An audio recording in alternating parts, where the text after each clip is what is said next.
এত শখের চুলগুলো আজ নিজের হাতেই সবটা কেটে ফেলে বাদ দিতে হলো। তো কিছুটা তো আগেই বাবা কেটে ফেলেছে, আর এখন অবশেষে যেটুকু বাকি ছিল সেটুকু আমি নিজে হাতেই কেটে ফেলছি। অনেক শখ করে এই চুলগুলো আমি রেখেছিলাম। তো চুলগুলো যখন ধীরে ধীরে বড় হচ্ছিল, সবাই আমাকে বলছিল চুলগুলো কেটে ফেলো, না হলে মেয়েটার কষ্ট হবে। তো আমি কারো কথা শুনিনি। আমার অনেক শখ ছিল যদি আমার একটা মেয়ে হতো তাহলে তার দুটো ঝুঁটি বাঁধতাম, চুল রাখতাম। আর ছোটো বাচ্চাদের দেখবে চুল থাকলে কত কিউট লাগে না দেখতে। এত গরম দিয়েছে যে না কাটলেই নয়। ওর মাথায় পুরো ঘামাচি হয়ে ঘায়ের মতো হয়ে গেছে, যে চুলগুলো আমাকে কেটে ফেলতেই হতো। তো ফাইনালি সব আজ কেটে ফেলে বাদই দিলাম। এবার যদি মেয়েটা একটু শান্তি পায়। এর মধ্যেও আছে কিছুটা চুল। বাবাই তুমি কই গেলে? মাইরা কোথায় তুমি? এই যে আমার টাকলু। হায় রে, টাকলা করে দিয়েছে, এখন তো এখন চিরুনি নিয়ে বেরিয়েছে, মাথা চিরুনি করবে। চুল কোথায়? কোথায় চুল? চুল নেই তো, নেই নেই চুল নেই। টাকলু বুড়ি, টাকলু বুড়ি, টাটুটি। চলো স্নান করে দেবো, চলো চলো স্নান করবে। টাটুটু, চলো স্নান করি। বাবাই চলো চলো। তো হাত মুখ ধুয়ে এসেছি, একটু ফ্রেশ হয়ে নিয়েছি। এখন সন্ধ্যে লেগে গেছে, সবার বাড়িতেই সন্ধ্যে দিচ্ছে, আমি একটু সন্ধ্যে দিই।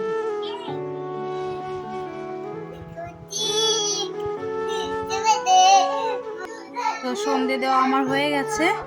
আমাদের ঠাকুর ঘরে অ্যাকচুয়ালি লাইট নেই, তো তাই অন্ধকার দেখাচ্ছে। ঠাকুর দেওয়া আমার কমপ্লিট। তো এবার বলি, আমি আছি আমার শ্বশুর বাড়িতে, মানে শ্বশুর বাড়িতে এসেছি। তো এখন তো ধানের সিজন, ধান পেকেছে সবারই। তো গ্রাম ভরে মোটামুটি সবারই ধান পেকেছে, ধান উঠেও গেছে। তো এখানে একটা কথা কি জানো, আমাদের ওখানে দেখেছি যখন ধান পেকে যায় বা ঘরে ধান নিয়ে এসে, তো মেরে মুড়ে মানে ধানটাকে ঠিকঠাক করে ডাইরেক্ট আমরা গোলায় তুলে দিই। কিন্তু এখানে ধান রোদ্রে দিতেই হবে, না হলে তোমরা ডাইরেক্ট গোলায় তুলতে পারবে না। গোলা মানে যেখানে ধান রাখা হয় সেটাকে গোলা বলি আমরা, আর আমার শ্বশুরবাড়ির এখানে ওটাকে ভরাল বলে। যাই হোক, সেখানে রাখা হয়।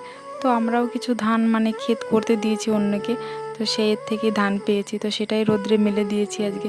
আর আজকে এত প্রকারের রোদ, মানে বলার মতো কোনো ভাষা নেই যে রোদ্রে যে এত কষ্ট করেছি।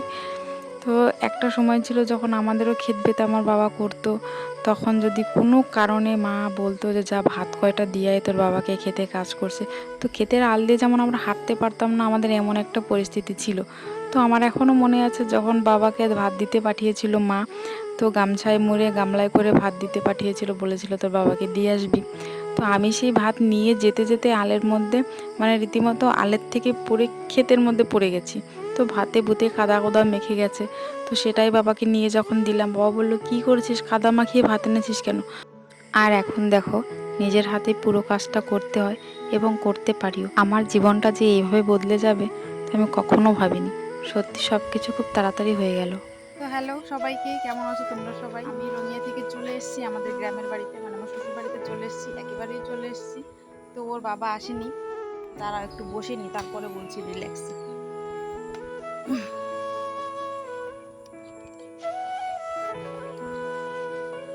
তো আমি রঙিয়া থেকে চলে এসেছি, প্রায় 10-15 দিন মতো হয়ে গেছে। ওখানে থাকার মতো পরিস্থিতি ছিল না, হঠাৎ করেই আমাকে আসতে হলো। আসার কোনো মন মানসিকতা ছিল না, যার জন্য মনটা খুব খারাপ, কোনো ভিডিও আমি করতে পারিনি।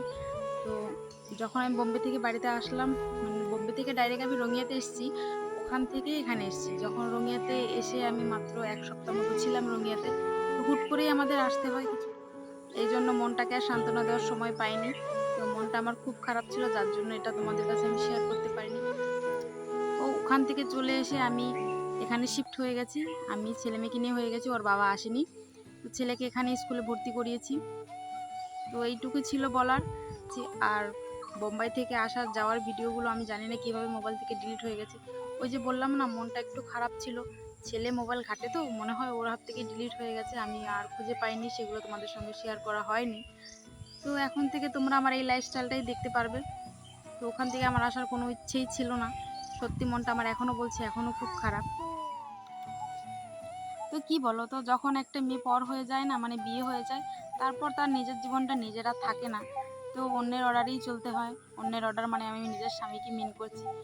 তো যাই হোক, এগুলো অনেক বড় কাহিনী, তোমাদের অন্য কোনো ব্লগে আমি শোনাবো।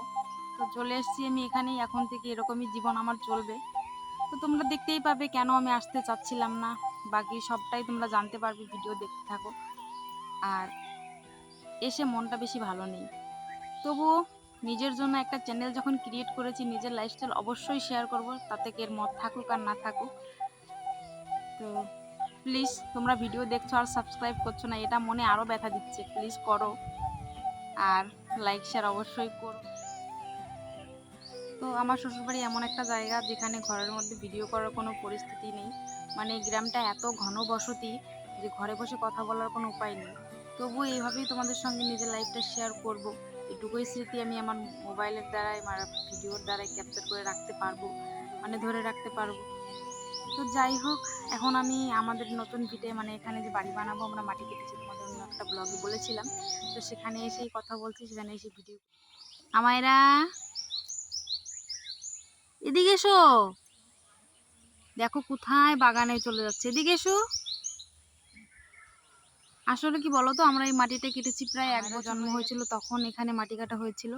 1 বছর হয়ে গেছে, মাটিটা বসতে দিয়েছি আর কি, মানে এখানে মাটিটা ঠিকঠাকভাবে বসে গেলে আমরা এখানে ঘর বানাবো। আরও কিছুদিন বসুক, মানে আরও কিছুটা মাটি কাটতে হবে, মানে এখানে বন্যা হলে মানুষের ঘরের ভিতরে পর্যন্ত জল চলে যায়, ওই জন্য মাটি কেটে অনেক উঁচুতে ঘর বানাতে হয়। আমি তো বিয়ের পরে এসে 2বার এই জলের ধাক্কা খেয়েছি, তো আর খেতে চাই না, অনেক কষ্ট। তো জানি না এই মন খারাপ নিয়ে তোমাদের কতটা কি বোঝাতে পেরেছি আর কতটা কি তোমরা বুঝতে পারবে। তো ভিডিওটা অবশ্যই ভালো লাগলে লাইক শেয়ার কমেন্ট সাবস্ক্রাইব অবশ্যই করো। তো আজকের মতো এই পর্যন্ত, দেখা হবে অন্য কোনো ভিডিওতে। টাটা।